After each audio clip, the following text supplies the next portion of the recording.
Now the summary of canonical discriminant function shows the eigenvalues. There are two discriminant function. Since the number of categorical variables, dependent variable 3, so we have two discriminant function. So the second one is not significantly discriminating the dependent variable, but first one is significant with respect to this eigenvalue. More the eigenvalue is better the prediction. Okay, actually eigenvalue for each discriminant function is the ratio of between groups to within groups. Okay, within group sum square. Okay, more is greater, and the canonical correlation, it is the it measures the extent of association between the discriminant score and the groups. Okay, and the square of the canonical correlation, that means measures the effect size. Okay, so square since this is 0.88, so if we take the square 0.88 into 0.88, it implies so 77.44%. Okay, variation of the of the dependent variable can be explained by the independent variable. Okay, in this way we can also, just like from the concept of regression analysis, we can so effect size sorry, the canonical correlation in this way it plays an important role. Similarly, Wilks lambda for the first function, the second function is not significant, but the first function it is significant. It means the model is overall fit the data. Okay, the goodness of fit to some extent we can explain in this way. Wilks lambda significant means the model fits the data well. Okay, so goodness of fit. Now coming to the standardized canonical discriminant function coefficient and structure matrix. Okay, and structure matrix. So according to this diagram, this is like for standardized canonical discriminant function. If we standardize the data, what is the role of in regression analysis, just like alpha, beta 1 hat, beta 2 hat, like this. So the most important role is playing the marks obtained in last exam. Okay, its role. Then for the first discriminant function, similarly then test marks, then internal assessment, but not so much in the project work. Okay, similarly for our unstandardized, okay, this is the correlation of discriminant function and the standardized canonical discriminant function variables ordered in absolute size. So this also measure the importance of the predictor variable or independent variable. The most important role here, it is taken by test marks. Okay, the marks obtained in last exam, the more or less similar these two tables. Then test marks, then internal assessment marks, and finally the project work marks. Okay, the importance. Now functions and group centroid. Okay, the mean value of each group corresponding to each discriminant function, and this is classification statistic, classification processing summary, and this is the this is important.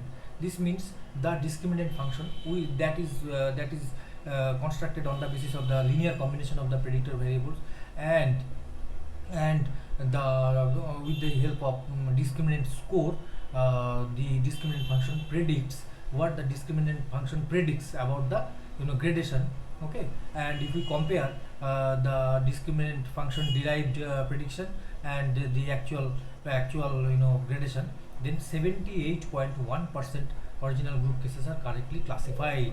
So the discriminant function that generates the prediction, 78.1% are correctly specified.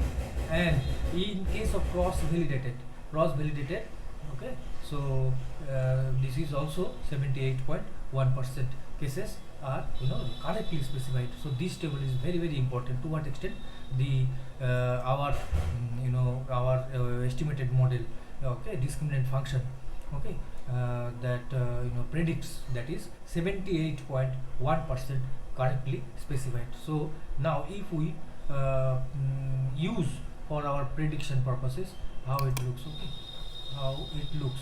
Now we can see the data. We can see the data view. On the basis of this data, gradation. Since we don't have the gradation initially, the last 10 students, here it is given in first 10. Okay, the gradation is given C. A on the basis of the discriminant function. In this way the gradation is given. Okay, and this is the discriminant function. This shows the discriminant score. Okay, discriminant score from function, discriminant score from function 1. This is the discriminant score for function 2, and this is the probabilities of membership in group 1. This is the probability of membership in group 2 for analysis 1, and this is the probability of membership in group 3. So here the probability, this is the discriminant score. Okay, and this is the probability. Okay, the first candidate should fall in the first grade, the probability is 0. Should fall in the second, should get in the second grade, that is B grade, is 0.6. It's only 6%. 93% probability that the first candidate unknown, whose gradation is unknown, 93% probability that it should fall in grade C. So in this way we can explain the probabilities. Okay, probabilities of membership. For the remaining one, for this one, for the third candidate, the 97% probability that he should fall in grade A, and the other probability can also be 2% for the second group and 0% for the third grade. Okay, in this way we have to explain on the basis of the predictive, that on the basis of the probabilities of membership. Okay, this is discriminant score. This score has been derived on the basis of the discriminant function. Okay, just putting the value of the independent variable and the regression coefficient, we can able to predict the value of the dependent variable. In the same way, in this case the discriminant function can able to derive the discriminant score. Okay, this is now you can compare the to what extent the our prediction and the actual value is similar. The first one is similar, second one is a little bit not similar. This is our predicted model. The discriminant function predicts. So second one originally A, but according to this one it is in B, group B. So in this way, and here is again little bit problem. Original is A, but here it is shown is B, grade B. Others are more or less one is here C. Actually prediction is C, but originally this is B. Okay, and in this way, in case of this one also, so 78.1% cases rightly classified. Okay, and the another thing is here the it is the in terms of table it is shown in the two cases it is wrongly specified in grade A. Okay, it is classified as in grade B. So out of 2 to 12, so this table shows in this way. Grade B, 1 is given as grade A.